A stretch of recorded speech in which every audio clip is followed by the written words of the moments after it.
Гуаулды – самопровозглашенные боги.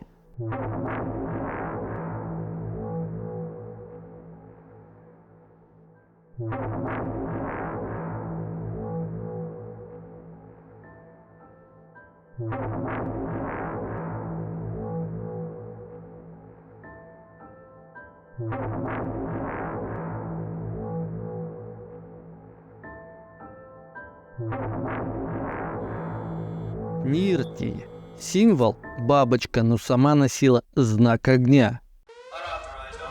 Незапланированное прибытие. Что за ерунда?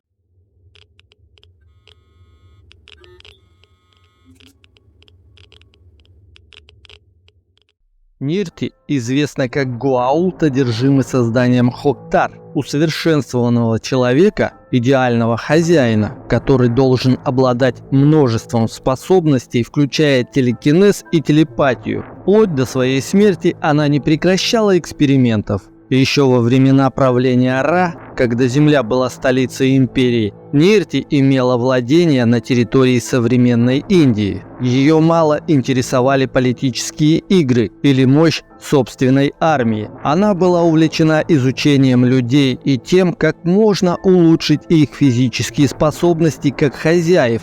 Впрочем, Нирти была известна своей безжалостностью и коварством, особенно после того, как уничтожила Звездные Врата, когда переговорщик, посланный ей к Апофису, взорвался вместе с вратами. Однако амбициозная Кали, в земной мифологии индуистская богиня-разрушительница, занявшая место убитого ею Шивы и получившая под контроль его территории подчиненных, открыто стремилась захватить владение Нирти и в итоге вынудила ее включиться в политическую игру. Нирти заключила союз с Алакуном, в земной мифологии африканским божеством, ассоциирующимся с водой, который воображал себя ученым, но не обладал теми знаниями и технологиями, которые имела Нирти, однако желал создать идеального хозяина-амфибию. Их союз длился до тех пор, пока позволял Нирти проводить свои эксперименты, и Алакун верил, что она поможет ему создать его идеального хозяина. За это время Нирти усилила свое положение в иерархии Гуаулдов и к моменту восстания Таури на Земле имела большой политический вес, покоренные планеты и титул системного лорда. Однако безжалостные исследования Нирти повлекли большие жертвы среди людей из ее владений, и она стала использовать в своих экспериментах людей других системных лордов без их согласия. Бастет и Кали узнали об этом и добились того, что Нирти была лишена титула, владений и изгнана. Алакун предусмотрительно покинул земную резиденцию и скрылся в своих владениях.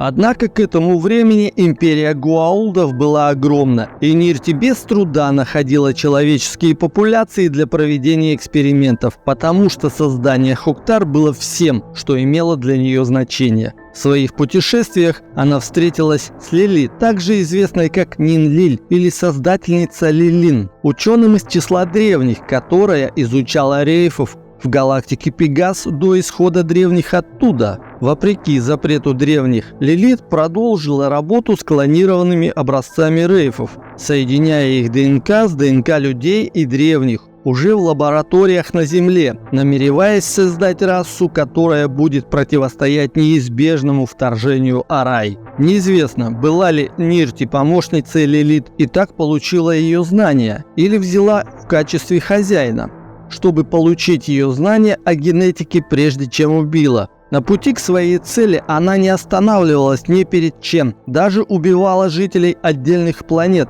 таких как ханканцы, чтобы сохранить свои изыскания в тайне. После смерти Ра Нирти воспользовалась вакуумом власти в обезглавленной империи и не только смогла вернуть себе часть прежних владений, но и вернула титул, став уважаемым системным владыкой. Она вместе с Кроносом и Юем представляла системных лордов во время переговоров с Асгардами о включении Земли в договор об охраняемых планетах. Нирти была глубоко убеждена, что Таури являются законной добычей гуаулдов, и их численность должна быть сокращена до минимума. Гуаулды не могут позволить им развиваться бесконтрольно, к тому же их могущество растет, и они все чаще вмешиваются в жизнь Империи. Переговоры проходили на базе Звездных Врат, поэтому Нирти решила использовать ситуацию в своих интересах и одновременно сорвать переговоры. Ей давно приглянулись владения Кроноса, и она попыталась его убить. Используя технологии, позволяющие становиться невидимой, она удачно подставила Тилка, чтобы обвинения пали на Таури. Однако Джек О'Нил хитростью вынудил ее выдать себя, заявив, что Таури известно о ее экспериментах с технологией сдвига фазы. После такого Нирти стала законной пленницей Кроноса, но ненадолго, поскольку он был убит ЗВ-1 уже через 2 года. Нирти чудом удалось бежать из своей тюрьмы. К тому времени Анубис решил триумфально вернуться, и системным лордам было не до нее, что позволило ей восстановить свои ресурсы и возобновить эксперименты. Впрочем, она осталась отступницей и изгоем среди системных лордов. Тогда же она узнала, что на планете Ханка погибли не все. Выжила девочка Кассандра. Для Нирти это было шансом продолжить эксперимент, а не начинать сначала, и она проникла на базу Звездных Врат, чтобы получить образцы крови Кассандры. Однако ее обнаружили и схватили, но изворотливая Нирти выменяла свободу на спасение умирающей от ретровируса Кассандры и снова сосредоточилась на своих экспериментах. Как и многим другим лордам, Нирти не удалось избежать восстания Джафа, но оставаясь изгоем среди системных лордов, она пережила его менее трагично. К тому же очередная серия экспериментов сделала ее еще ближе к созданию Хоктар. На планете P3X 367, где она поселилась и обустроила лабораторию, в которой проводила генетические манипуляции над местным населением, у многих подопытных проявлялись телегенез и телепатия. При помощи аппарата, меняющего ДНК в живых людях, работающего на технологиях древних, она смогла сократить период эволюции до нескольких часов.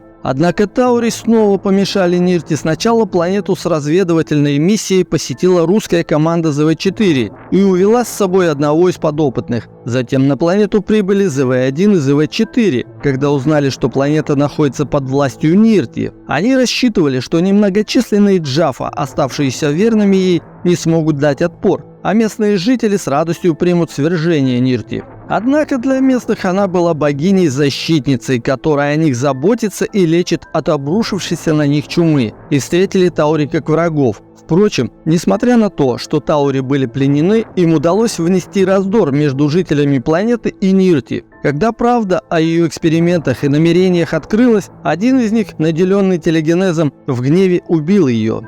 Заключение. В мифологии Таури Нирти отразилась как Нирити, Нирути, индуистское божество, олицетворяющее смерть, разложение и скорбь, богиня, обитающая в царстве мертвых. В позднем индуизме Нирити обрела мужское воплощение. Нирити означает беспорядок или беззаконие, в данном случае хранитель отсутствия божественного или космического беспорядка. В разных источниках бог Нирити описывается по-разному, как обладательница золотых локонов в одном, как темноволосая, одетая в темные одежды в другом, темнокожая с крупным телом и облаченная в желтые одежды в следующем, или обладающая потрясающей внешностью с недобрыми глазами, разинутым ртом и обнаженными зубами. В более поздних индуистских текстах Нирити была переосмыслена как божество. По мнению некоторых ученых, в более поздней индуистской мифологии богиня Нирити превратилась в мужчину и стала одним из стражей 8 направлений, хранителем юго-западного направления. Также упоминается, что у Нирити есть 4 супруги по имени Деви, Кришнанги, Кришавандана и Кришнапаша. Примечание. Следует отметить, что от Лилит Нирити должна была узнать и о существовании рейфов в другой галактике. То есть теоретически Нирти обладала знаниями, что в другой галактике существует доминирующая агрессивная раса, которая может прийти в галактику Млечный Путь до Арай или после Арай, и гуаулдам не избежать столкновения с ней. Возможно, и поэтому Нирти сосредоточилась на создании Хоктар. обладающего телепатией и телекинезом, поскольку рейфы уже обладают телепатией, и в нынешнем состоянии человеческое тело при всех совершенствованиях, которые дает ему Гоa'uld, не сможет стать полноценным соперником для рейфов. Согласно известным источникам, телевизионный сериал «Звездные врата» ЗВ-1 1997-2007 год. Черт.